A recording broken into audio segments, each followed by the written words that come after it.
It won't really. We have the boss monster here.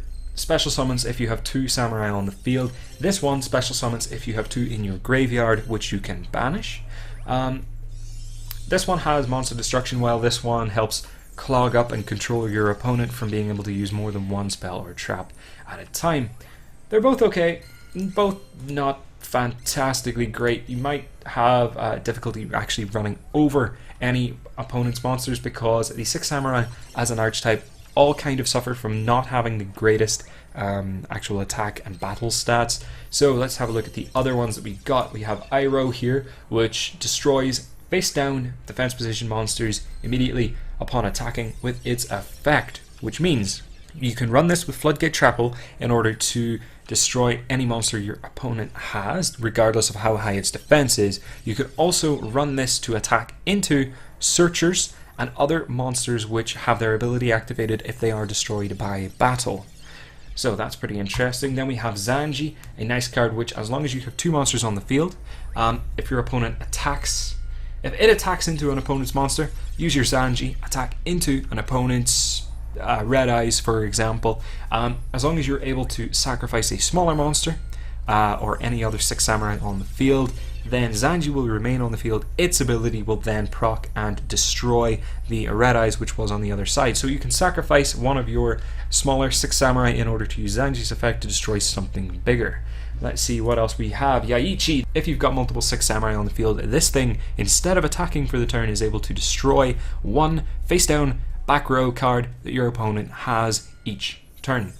So, considering that Sergeant Electro was being tacked into pretty much any deck that can fit it, just to pin cards, being able to destroy them and remove them, definitely a viable option for a samurai deck. I would definitely consider running 1 to 2 of those. Don't run Xian's Foot Soldier, it's a waste of a draw. If you have to put it down, wait for your opponent to attack into you, then you can summon a 6 samurai on the field.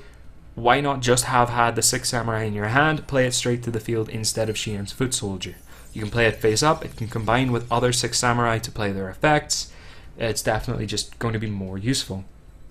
Xian's Castle of Mist, it's a decent card, I suppose, if you're only opening this box. There are many better cards for reducing incoming attack damage from opposing monsters than this. What do I mean by that? Well, Wall of Disruption, for one, reduces all of your opponent's monsters by 800 attack. This thing only does 500 attack during that damage calculation. So if you run Wall of Disruption instead, then your opponents attack into you. They all lose 800 multiplied per monster from all of their attack position monsters. Then next turn, you can freely attack into them, and many monsters end up going straight to 0. Even if they just have 2 things on the field, their attack takes a huge hit. Run Wall of Disruption instead of Castle of Mist. That's exactly what I'm saying here. 6 strike, triple impact. That is a win harder card. If you've already got 3 6 samurai on the field, you should already be in a position to be winning. So you don't really need this. If you don't have 3 6 samurai on the field, then you don't want this card in your hand. Instead, you want Wall of Disruption, Floodgate Chapel, Enemy Controller, any of the staple back row cards that work in this game. Let's see what else we got. Legendary Evan's Seed, that is nonsense, don't even consider it. Again, Xian's Scheme.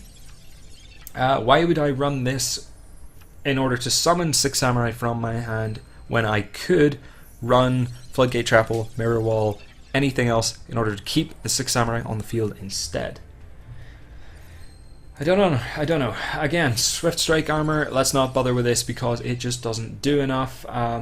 Again, run some kind of protective back row instead of this thing, and you'll have an easier time getting your 6 samurai to stay on the field. Hand of the 6 samurai is not limited to once per turn, so have a look. You can tribute 1 6 samurai monster to target 1 monster on the field and destroy that target.